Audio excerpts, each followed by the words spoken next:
여러분 손바닥을 다 펴보세요. 손바닥을 다 펴보세요. 여러분 손에 지금 뭐가 묻어 있어요? 뭐가 묻어 있어요? 매지가 아니고 보드마카요. 잘 지워요. 제 손에는 없습니다. 여러분 손은 보드마카로 인해 더러워졌죠? 저는 깨끗해요. 여러분과는 구별됐습니다. 저의 자부심이 있어요. 나는 깨끗해요. 여러분과는 달라요. 좀 거만을 떨자면 저는 깨끗해요. 여러분 더럽죠? 그런데 더러운 여러분은 깨끗이 지울 수 있는 티슈가 없어요. 근데 나한테는 있어요. 그것도 한 장이 아니라 이렇게 한 뭉텅이로 있어요. 나는 더러워지지도 않고 깨끗한데도 이걸 가지고 있어요. 이게 욕심입니다. 그런데 여러분에게 제가 선심을 쓸게요. 한 장씩 나눠드릴게요. 여러분에게 물티슈 한 장이 생겼습니다. 그러면 어떻게 할래요? 가만히 있어요. 내 손을 닦죠. 이거는 우리 세상 살아가는 보편적인 생각이고 보편적인 진리입니다. 그런데 내 옆에 사람을 서로 닦아주세요. 교대로 서로 손을 닦아주세요. 깨끗이 지워주세요. 그것도 지우고 손등에 있는 때도 좀 지우고 깨끗이 한번 닦아줘 보세요. 서로 자, 깨끗이 닦아줘 보세요. 예. 거기만 닦지 말고 손등도 닦아주고 이 손 사이도 더러운 데도 좀 닦아주고 해보세요.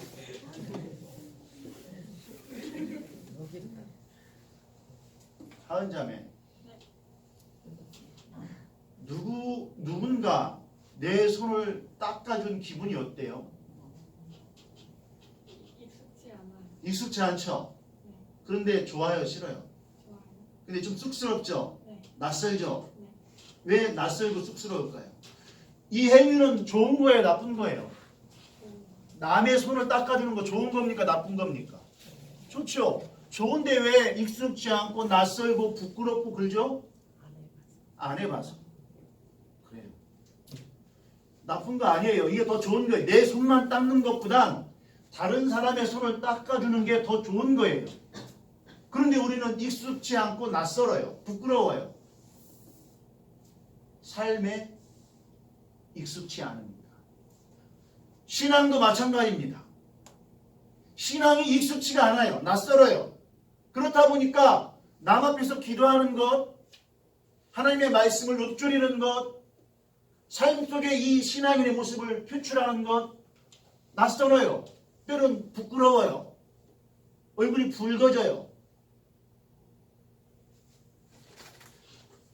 제자들 또한 뭔가 어색한 예수님과의 대화가 이어집니다. 그리고 예수님과 제자들을 바라보는 세상 사람들, 예수님과 제자들에 대해서 불편한 마음을 갖고 있습니다. 왜?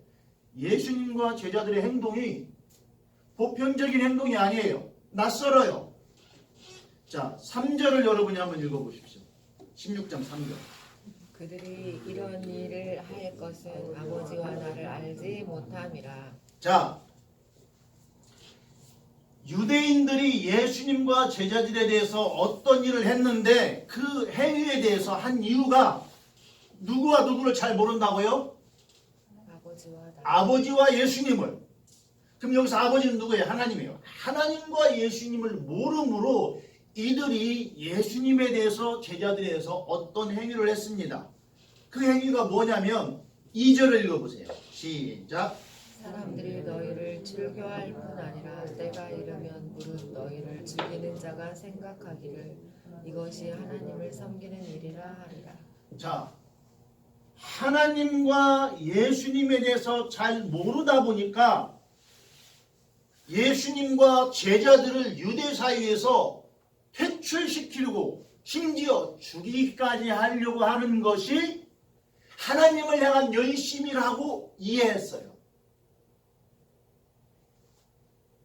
제자들은 예수님에 대해서 잘 알았을까요? 자, 제자들이 예수님에 대해서 잘 모르자 이들은 어떻게 되냐면 5절 읽어보십시오. 지금 내가 나를 보내신 이에게로 가는데 너희 중에서 나더러 어디로 가는지 묻는 자가 없고 예수님이 어디로 간다고 했는데 지금 묻는 자가 없대요. 그런데 묻는 자가 없었어요? 아니에요. 우리가 2주 전에 공부할 때 말씀을 들을 때 제자들이 주여 자꾸 가신다고 하는데 어디 가십니까? 4번이나 물었죠. 근데 지금 예수님은 묻는 사람이 없대요. 이 말씀은 제가 예를 들게요. 집안을 꾸려가는 어머니가 계세요. 힘겹게 자녀들을 가르치면서 집안을 꾸려가요. 어느 날은 엄마가 아침 일찍 일어나서 화장을 막 해요. 그 모습을 보고 철부지 아이가 묻습니다. 엄마 어디가? 오늘 우리 놀러가? 왜 이렇게 화장 이쁘게 해? 우리도 준비할까? 어디가? 근데 엄마는 지금 실직을 당해서 새로운 직장을 구해야 돼요. 그래야 이 자녀들을 양육할 수 있어요. 그래서 화장을 하고 있는 거예요. 이 아이들을 어떻게 양육해야지? 오늘 면접을 잘 봐야 하는데 그래야 이 아들을 양육할 수 있는데 이 생계가 끊어지지 않고 이 아이들을 돌보기 위해서는 오늘 면접을 잘 봐야 하는데 자, 어머니의 그 어디를 가기 위한 화장과 자녀들이 엄마 어디가 하는 어디가의 격차는 너무 갭이 크죠. 지금 제자들이 그거예요. 예수님 어디 가요? 예수님이 가는 곳은 어디입니까? 십자가상으로 가는 거예요. 왜요? 우리의 구원을 위해서. 이 예수님이 십자가에서 죽어야만 그 우리의 죄가 예수 그리스도로 인해서 깨끗게 속죄함을 받고 우리에게 뭐가 임해요? 예수님이 약속한 성령이 임합니다. 어떤 성령이? 보혜사 성령이. 이 보혜사 성령이 우리에게 임하면 이 보혜사가 이러한 일을 합니다. 8절 읽어보세요. 시작. 그가 와서 죄에 대하여 의에 대하여 심판에 대하여 세상을 책망하시리라. 성령이 오게 되는데 예수 그리스도를 구주로 영접하면 성령이 우리 안에 임재하는데 내재하는데 이 성령이 우리를 책망한대요. 책망한다는 이야기는 법정 용어인데 진짜와 가짜를 드러내서 부끄럽게 한대요. 그런데 여기에서 죄에 대하여 라고 말했어요. 그러면 죄에 대하여는 뭘까? 9절 읽어보세요. 죄에 대하여라 함은 그들이 나를 믿지 아니하리요. 여기서 죄가 뭡니까? 예수님을 믿지 않는 거예요. 왜 안 믿어요? 예수님을 어땠다고 했죠? 이 유대인들이 하나님과 예수님에 대해서 모른다고요. 모르기 때문에 믿지 않아요. 이것이 죄라는 거예요. 여러분은 예수님을 지금 믿기 때문에 이 자리에 왔습니다. 죄가 없나요? 예수님을 온전히 아나요? 자, 10절 의에 대하여 읽어보세요. 의에 대하여 함은 내가 아버지께로 가니 너희가 다시 나를 보지 못하며. 지금 예수님을 유대인들이 로마 빌라도 총독에게 넘겨서 사형 선고를 받았어요. 그러면 유대인들이 예수님을 죽이고자 하는 유대인들의 의는 뭡니까? 예수님이 죽어야 하는 죄명이 뭐예요? 신성모독이에요. 이 신성모독이라는 항목은 어디에 있습니까? 유대인들이 어디에 적혀있는 내용이에요? 율법에 적혀있는 내용이에요. 유대인들의 의는 율법입니다. 이 율법에 의하면 예수님은 죽어야 한대요. 그 의에 근거해서 예수님을 죽입니다.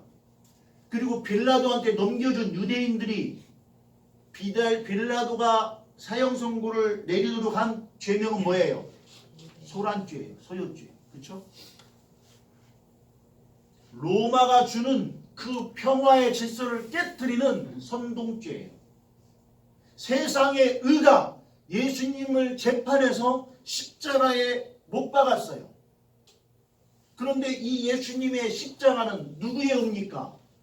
하나님이 예정한 구약의 말씀으로부터 예정되어진 의예요. 세상이 심판한 그 의가 하나님의 의에 의해서 나중에 어떻게 돼요? 11절 여러분 읽어보세요. 시작. 심판에 대하여라 함은 이 세상 임금이 심판을 받았습니다. 세상이 예수님을 심판했지만 그 십자가의 죽음의 의가 결국 누구를 심판했다고요? 세상. 여기서 11절에 이 세상의 임금이 누굴까요? 마귀예요. 그 마귀의 권세 아래에 있는 믿지 않는 사람들이에요. 그 마귀가 십자가의 죽음으로 인해 사람들의 의로 목받아라 심판하여서 못해 달려 죽게 한 예수님이 오히려 세상을 심판한대요. 우리는 아까 이 티슈를 했던 것처럼 너무 세상에 익숙해져 있어요. 그래서 세상이 주는 가치와 기준으로 살아가요. 신앙인의 모습은 낯설어요. 그래서 일주일에 한 번 예배 드리는 것도 세상의 기준에 의하면 그 52 중에 한 번 빠진 건데 그렇게 이야기가 되어져요. 그런데 예수님이 조금 있으면 나는 간다. 조금 있으면 하고 자꾸 조금 있으면 해요. 제자들이 이 말씀을 듣고 자꾸 예수님이 어디로 간다고 하는데 조금 있으면 간대. 그 조금 있으면 뭘까? 조금 있으면 이 표면적 의미는 이제 예수님이 내가 어떻게 죽을 거라는 이야기를 했기 때문에 제자들은 아하 예수님이 우리가 기대했던 왕이 되기 위해서 겪어야 하는 고난이 좀 있구나 이 정도로 이해를 했어요. 그런데 예수님이 조금 있으면 그 의미는 그 의미가 아니라 내가 십자가에 죽고 부활하여 다시 승천해서 이 재림할 때까지를 조금 있으면이에요. 우리는 그 조금 있으면 하는 예수님이 말씀한 이 텀을 살아가는 거예요. 그런데 제자들은 무려 3년이나 예수님을 따라다니는데 왜 몰랐을까? 이 의미에 대해서 왜 몰랐을까? 성령께서는 제자들이 이 모르는 것에 대해서 알 수 있도록 해준답니다. 13절 읽어보세요. 시작. 그러나 진리의 성령이 오시면 그가 너희를 모든 진리 가운데로 인도하시리니 그가 스스로 말하지 않고 오직 들은 것을 말하며 장래일을 너희에게 알리시리라. 그가 내 영광을 나타내리니 내 것을 가지고 너희에게 알리시겠음이라. 15절. 무릇 아버지께 있는 것은 다 내 것이라. 그러므로 내가 말하기를 그가 내 것을 가지고 너희에게 알리시리라 하였노라. 자, 14절의 내 것과 15절 뒤에 내 것은 예수님의 내 것, 즉 예수님의 말씀입니다. 그리고 15절 첫 번째 내 것은 하나님의 것이에요. 즉 예수님은 하나님의 것, 즉 하나님의 의와 예수님의 말씀을 성령이 알려준다는 거예요. 이 성령이 우리 안에 임재할 때에 예수님의 이 모든 말씀이 깨달아지고 알아진답니다. 그런데 17절, 18절 보면 현재 제자들은 예수님과 함께 먹고 마시고 자면서 배웠지만 아직도 모르는 무지한 상태예요. 17절 제가 읽을게요. 제자 중에서 서로 말하되 우리에게 말씀하신 바 조금 있으면 나를 보지 못하겠고 조금 있으면 나를 보리라 하시며 또 내가 아버지께로 가미라 하신 것이 무슨 말씀이냐 하고 18절이요. 또 말하되 조금 있으면이라 하신 말씀이 무슨 말씀이냐 무엇을 말씀하시는지 알지 못하노라 하니거늘. 아멘. 제자들은 여전히 몰라요. 그런데 제자들이 아하 깨닫는 순간이 언제입니까? 예수님이 부활하고 제자들한테 찾아온 그때예요. 그걸 본 순간 아하, 압니다. 예수님이 어디로 간다는 의미가 그거였구나.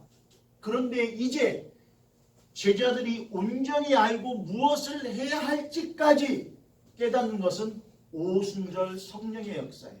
성령이 그들에게 임하니까 이제 그들이 무엇을 해야 할지 알아요. 예수님이 이 땅에 온 목적을 이 세상에 우리가 이루어 나가야 하는구나. 그것을 압니다. 예수님이 이 세상에 온 목적이 뭐냐? 16장 1절을 읽어보세요. 시작. 내가 이것을 너희에게 이름은 너희로 실족하지 않게 하려 함이니라.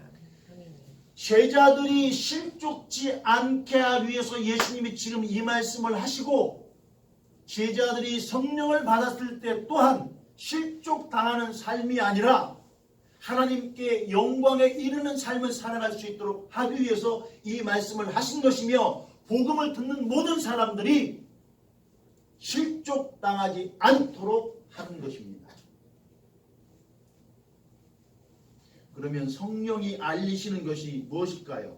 19절 제가 읽겠습니다. 예수께서 그 묻고자 함을 아시고 이르시되 내 말이 조금 있으면 나를 보지 못하겠고 조금 있으면 나를 보리라 함으로 서로 문의하느냐. 내가 진실로 진실로 너에게 이르노니 너희는 곡하고 애통하겠으나 세상은 기뻐하리라. 너희는 근심하겠으나 너희 근심이 도리어 기쁨이 되리라.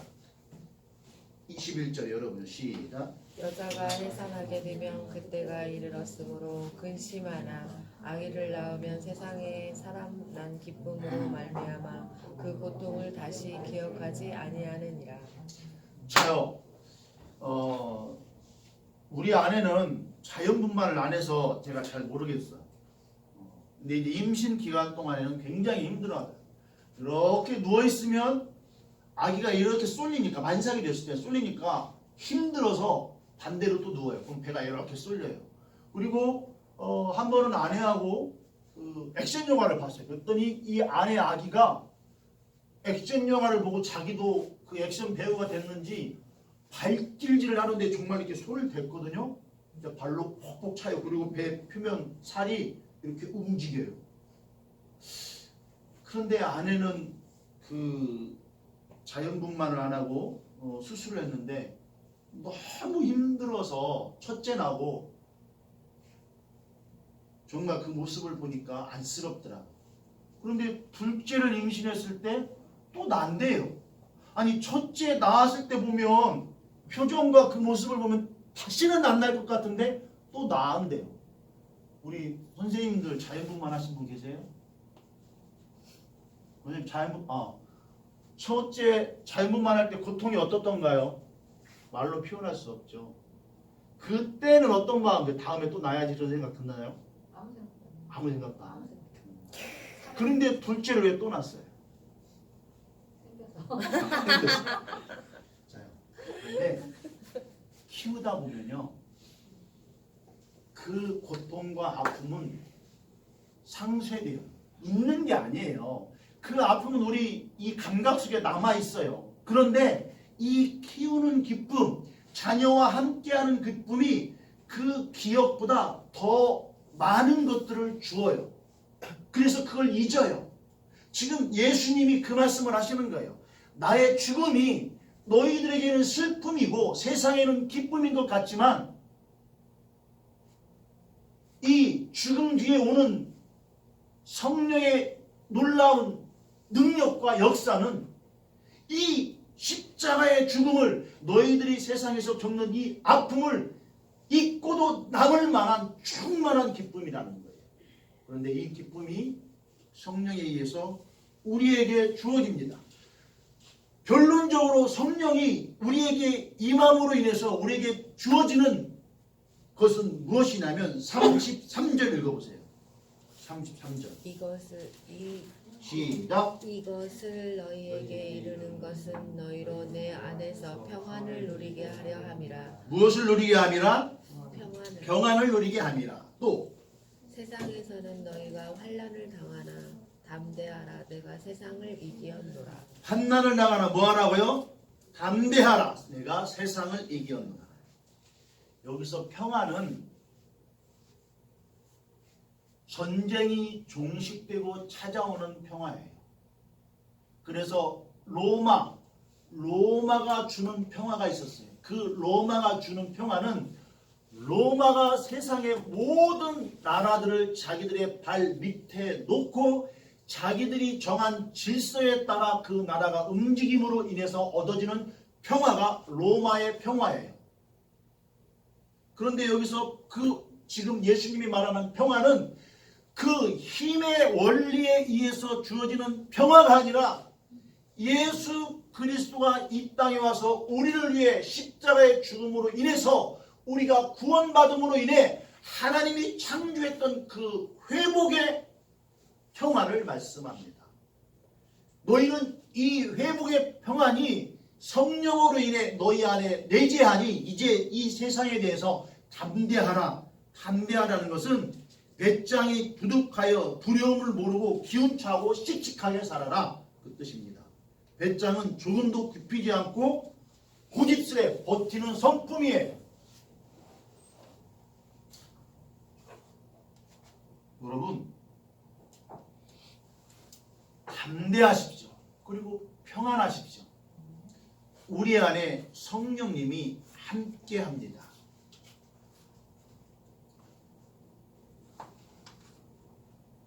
휴가 기간에 그 해안반도를 갔다 왔거든요. 바다에서 콘도에서 하룻밤 자고 첫째 날, 둘째 날은 우리 아이들하고 차를 타고 계속 드라이브를 하면서 좋은 곳이 있으면 차에서 내려서 놀고 사진 찍고 그렇게 맛있는 거 먹고 그러고 왔어요. 그런데 그 서해안 갑자기 그 해수욕장을 잃어버렸는데 이름을 바닷가에 가니까 파도가 밀려오더라고요. 이제 우리 아들하고 딸하고 모래 성쌓기를 했어요. 성을 막 쌓아놓는데 파도가 밀려오니까 그 성이 조금씩 이렇게 침식돼요. 그리고는 와르르 다 무너져요. 그리고는 좀 지나니까 표면이 다 평평해져요. 어디가 그 성이 있던 자리인지 모르겠어요. 이것처럼 우리가 생활하는 이 세상은 끊임없이 여러분들이 쌓은 그 성과 같은 여러분의 목표를 세운 그 성과 같은 것들을 계속 침식해와요. 그때마다 여러분은 좌절하고 실망하고 포기하는 것이 아니라 그냥 받아들이면 돼요. 파도는 우리가 어떻게 한다고 해서 막을 수 있는 것이 아니라 그냥 계속 밀려오는 것이니까 우리는 받아들이고 거기 무너졌으면 또 한 발 물러나서 또 쌓고 또 한 발 무너서 또 쌓는 거예요.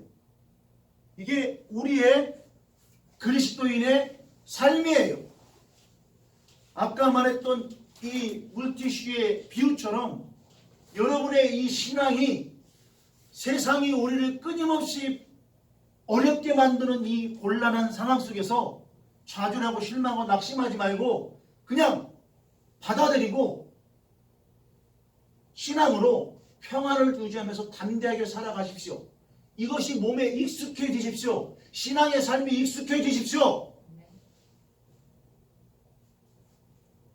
하나만 비유를 더 드리고 마치겠습니다. 여러분, 도끼로 연필을 깎으면 어떻습니까?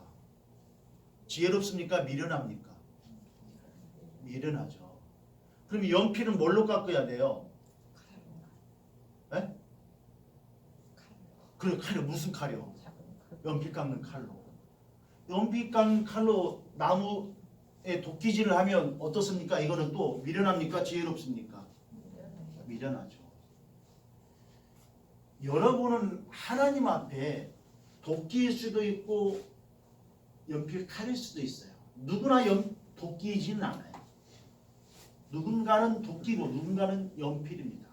중요한 건 그 용도대로 한번 저번에 말했죠. 기능과 역할을 잘 감당하면 되는 거예요.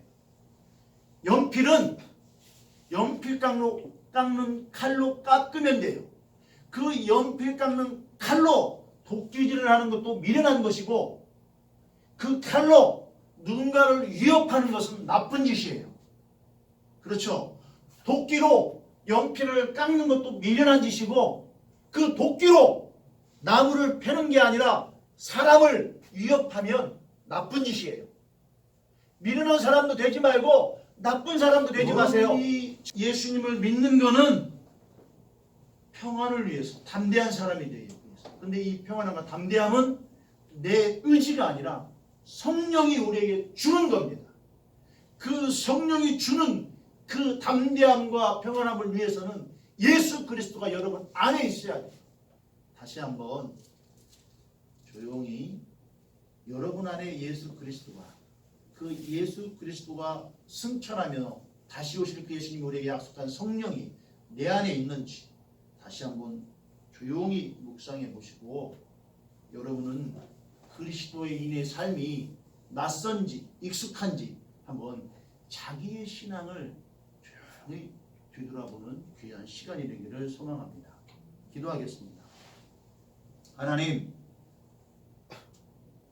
온전히 하나님의 말씀으로 인하여 이 혼탁한 세상, 끊임없이 우리를 넘어뜨리려는 이 세상 담대하게 살아가게 하여 주시고 또 이 혼탁하고 어두운 세상 속에 우리의 마음의 평안이 잃어버리지 않도록 성령님께서 붙들어 주시옵소서. 우리 하나님이 우리와 함께 하심으로 하나님을 찬양하며 예배하는 삶이 익숙함이 되게 하여 주시고 모든 것 감사하며 예수님의 이름으로 기도합니다.